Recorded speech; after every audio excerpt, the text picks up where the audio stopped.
சட்டசபையையோ அதை வழி நடத்தக்கூடிய சபாநாயகரையும் கேலி கிண்டல் செய்து அவதூறு பரப்புறது ஒரு தண்டனைக்குரிய குற்றம் அப்படின்ற ஒரு அடிப்படை அறிவு கூட இல்லாத ஒரு திமுக ஊப்பி, அதுவும் சாதாரண ஊப்பி கிடையாது, திடீர் திமுக ஊப்பி ஒரு போட்ட ஒரு வீடியோவால தான் இப்போ ஒரு சர்ச்சை எழுந்திருக்கு. இந்த வீடியோவிற்கு அவருக்கு என்ன மாதிரியான தண்டனை கிடைக்கும், அந்த வீடியோல அவர் என்னென்ன மாதிரியான விஷயங்கள் சொல்லியிருக்காரு அப்படின்றது குறித்த பல விஷயங்களை தான் இந்த காணொலியில விரிவா பார்க்க போறோம்.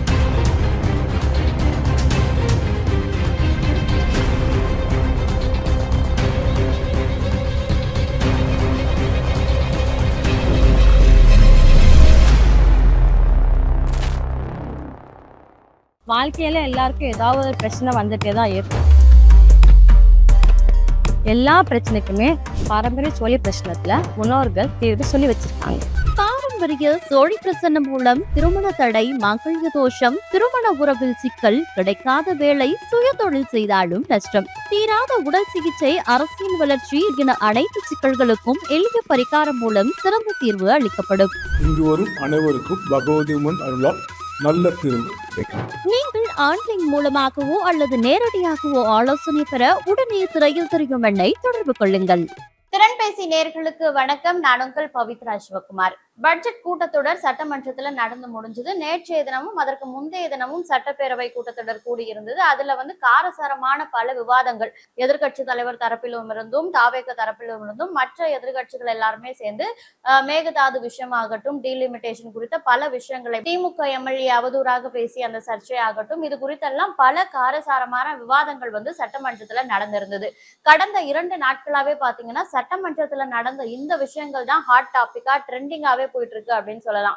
முன்னாடியெல்லாம் ஒரு சினிமால ஒரு விஷயம் நடக்குது, இல்ல சோசியல் மீடியால வேற ஏதோ ஒரு சமூகத்துல ஒரு விஷயம் நடக்குதுன்னா அதை வைத்து ட்ரெண்ட் ஆக்கி அந்த விஷயம் அதிகமா பேசு பொருளாகக்கூடிய சூழல்ல இப்போ தற்போது பாத்தீங்கன்னா இளைஞர்களும் அந்த சோசியல் மீடியாவை பயன்படுத்தக்கூடிய பலருமே சட்டமன்றத்துல நடக்கக்கூடிய நிகழ்வுகளை ட்ரெண்ட் ஆக்கக்கூடிய அந்த அளவிற்கு ஒரு அரசியல் புரிதலும் ஒரு அரசியல் ஆர்வமும் மக்கள் கிட்ட பெருகி இருக்கிறத இதன் மூலமா பார்க்கக்கூடிய ஒரு சூழல் உருவாகி இருக்கு. அரசியல் ஆர்வம் அதிகமாகி இருக்கு. அதற்காக எல்லாவற்றையும் நம்ம அரசியல் படுத்தி அரசியல் விமர்சனங்களா முன்வைக்கலாம் அப்படின்றதுக்கு சில கட்டுப்பாடுகள் இருக்கு. அந்த கட்டுப்பாடுகள் என்னன்னா, இந்த விஷயங்களை தான் நம்ம கேலி கிண்டல் செய்யணும், இதுதான் விமர்சனம் செய்யணும் அப்படின்ற மாதிரி நிறைய கட்டுப்பாடுகள் இருக்கு. அதுவும் சட்டமன்றத்துல நடக்கக்கூடிய நிகழ்வுகள் அப்படின்னு வரும்பொழுது சட்டமன்ற உரிமை மீறல் விதிகள், அப்புறம் உரிமை மீறல் குழு அப்படின்னு சட்டமன்றத்துல ஒரு குழு இருக்காங்க. அவங்களோட வேலையே சட்டமன்றத்திற்குள்ளவோ அல்லது வெளியவோ யாராவது சட்டமன்ற நிகழ்வுகளையோ சபாநாயகரையோ அவதூறு பரப்பி கேலி கிண்டல் பண்ற விதத்துல ஏதாவது பேசிருந்தா அவங்க மேல நடவடிக்கை எடுப்பதற்காகவே அந்த குழு அமைக்கப்பட்டிருக்கு.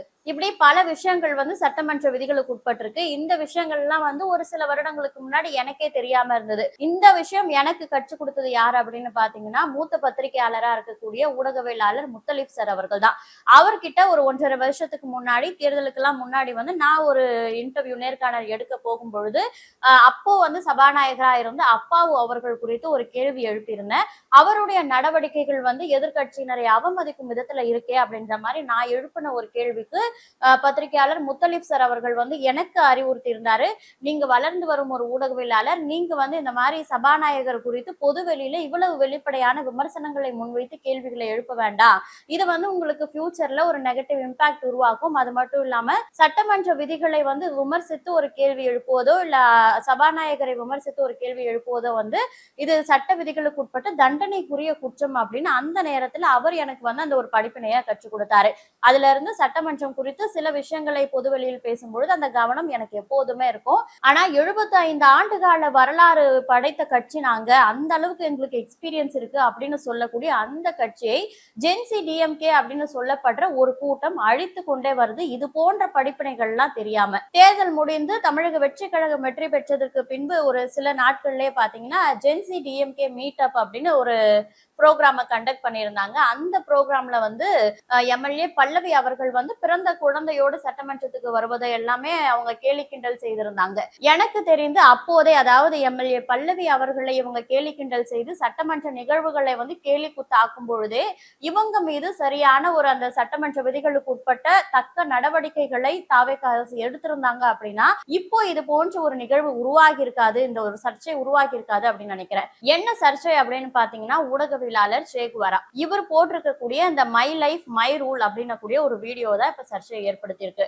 அதுல அவர் என்ன பண்றாரு அப்படின்னா, சபாநாயகர் ஜே.சி.டி. பிரபாகர் இருக்காருல்ல, அவரை போலவே வந்து உடல் மொழிகளாலும் அவரை போல அந்த நடித்து காட்டி அவர் பேசும் வார்த்தைகளை திரித்து இவர் பேசி அவர் ஒருதலை பட்சமாக நடந்து கொள்வதை போன்று அவதூறு பரப்பும் விதமாக பல விஷயங்களை பேசி அந்த காணொளியில நடிச்சிருக்காரு.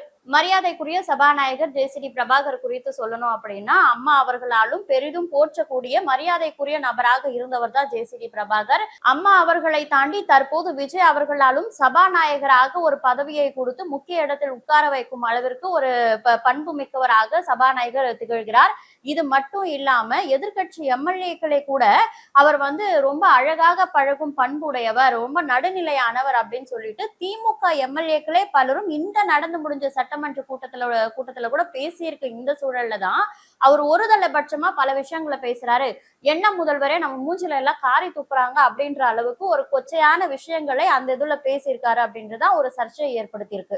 ஊடகவியலாளர்கள் பலருக்குமே இது போன்ற செயல்கள் எவ்வளவு தப்பு, சட்டசபையை வந்து கேலி கிண்டல் செய்து அவதூறு பரப்பக்கூடாது அப்படின்ற விஷயங்கள் எல்லாமே தெரிஞ்சிருக்கும். ஆனா இவங்களும் உண்மையான ஊடகவியலாளர்களா இருந்திருந்தா கண்டிப்பா இவங்களுக்கு தெரிஞ்சிருக்கும். இவங்கள திடீர் திமுக ஊப்பிகள் அப்படின்னு தான் சொல்லணும். எதனால அந்த திடீர் திமுக ஊப்பிகள் அப்படின்ற வார்த்தையை நான் பயன்படுத்துறேன்னா, இதற்கு முன்னாடி பாத்தீங்கன்னா, ஏதாவது இந்த 2026 தேர்தல் வர்றதுக்கு முன்னாடி வரைக்கும் பாத்தீங்கன்னா, இவங்க வேலை செய்திருந்த அந்த தனியார் ஊடகத்துல எல்லா கட்சியினருமே அரசியல் ரீதியாக இவங்க வந்து கேலி கிண்டல் செய்யக்கூடிய ஒரு நிகழ்ச்சியில பங்கேற்று இருந்தாங்க. அந்த நிகழ்ச்சியில திரு உதயநிதி அவர்கள், தற்போதைய எதிர்கட்சி தலைவரா இருக்கக்கூடிய உதயநிதி அவர்களே கூட ஒரு அரக்கை சட்டை போட்டுட்டு சின்னவர்னு சொல்லிட்டு கேலி செய்யும் விதமாக திமுக தவறுகளை சுட்டி காட்டியவர்கள் இவர்கள்.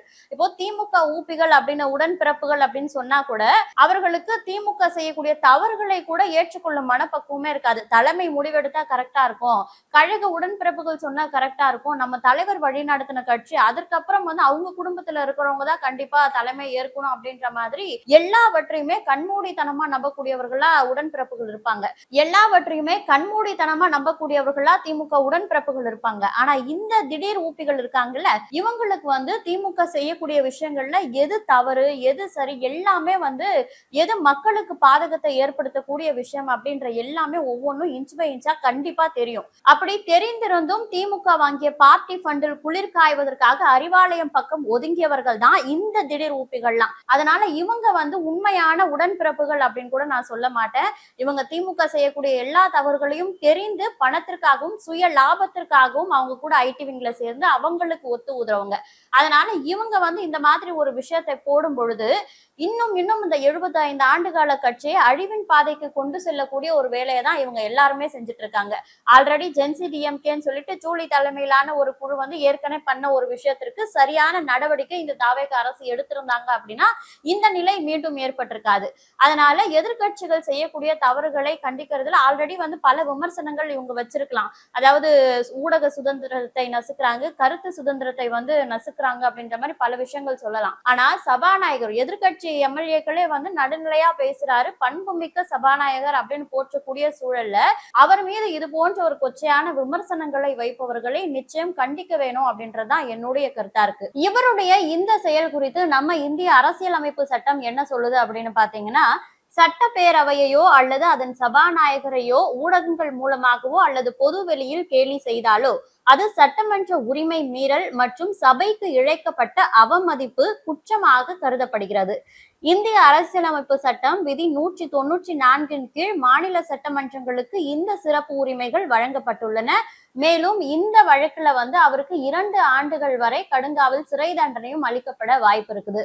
இப்போ இந்த அளவிற்கு வெளிப்படையா நம்ம வந்து சட்டமன்றத்துல என்ன நடக்குது, எதிர்கட்சி தலைவர் என்ன பேசுறாரு, அதற்கு முதலமைச்சர் என்ன பதில் கொடுக்கிறாரு, எம்எல்ஏக்கள் என்ன பேசுறாங்க, அதற்கு அமைச்சர்கள் என்ன பதில் கொடுக்குறாங்க அப்படின்றதெல்லாம் உட்கார்ந்த இடத்துல இருந்து பாத்துட்டு இருக்கோம். ஆனா இந்த விஷயம் கூட கடந்த திமுக ஆட்சியில நடக்காம எடப்பாடியார் ஒவ்வொரு சட்டமன்ற கூட்டத்தொடர் நடந்து முடிஞ்சதுக்கு அப்புறம் வெளியே வந்து புலம்புவாரு, நான் பேசினதை மட்டும் கட் பண்ணிட்டீங்க, நான் பேசும்போது மைக் ஆஃப் பண்ணிட்டீங்க, நேரலையில அனைத்தையும் ஒளிபரப்புங்க, நீங்க என்ன பண்றீங்க, நான் என்ன கேள்வி கேட்கிறேன் நாட்டு மக்களுக்கு தெரியட்டும் குறைக்கட்டும் அப்படின்னு ஒவ்வொரு சட்டமன்றம் முடிஞ்சதுக்கு அப்புறமும் வந்து எடப்பாடியார் புலம்புவாரு.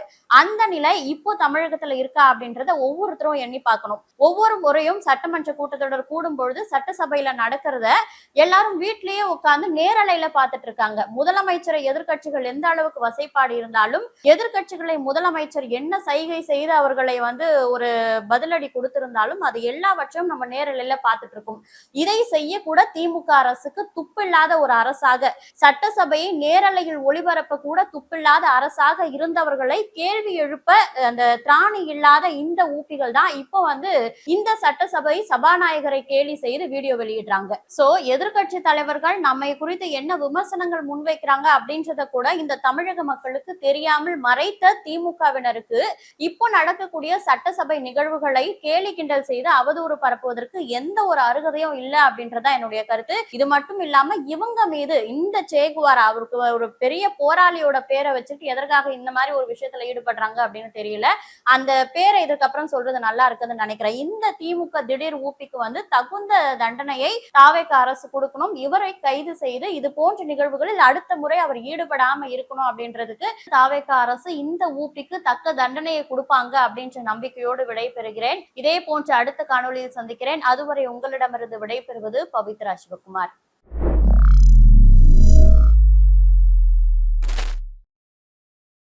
வாழ்க்கையில எல்லாருக்கும் ஏதாவது ஒரு பிரச்சனை வந்துட்டே தான் இருக்கும். எல்லா பிரச்சனைக்குமே பாரம்பரிய சோழி பிரச்சனத்துல முன்னோர்கள் தீர்வு சொல்லி வச்சிருக்காங்க. பாரம்பரிய சோழி பிரசன்னம் மூலம் திருமண தடை, மங்கள தோஷம், திருமண உறவில் சிக்கல், கிடைக்காத வேலை, சுய தொழில் செய்தாலும் நஷ்டம், தீராத உடல் சிகிச்சை, அரசியல் வளர்ச்சி என அனைத்து சிக்கல்களுக்கும் எளிய பரிகாரம் மூலம் சிறந்த தீர்வு அளிக்கப்படும். இங்கு வரும் அனைவருக்கும் பகவதி உமன் அருளால் நல்ல தீர்வு கிடைக்கும். நீங்கள் ஆன்லைன் மூலமாகவோ அல்லது நேரடியாகவோ ஆலோசனை பெற உடனே திரையில் தெரியும் எண்ணை தொடர்பு கொள்ளுங்கள்.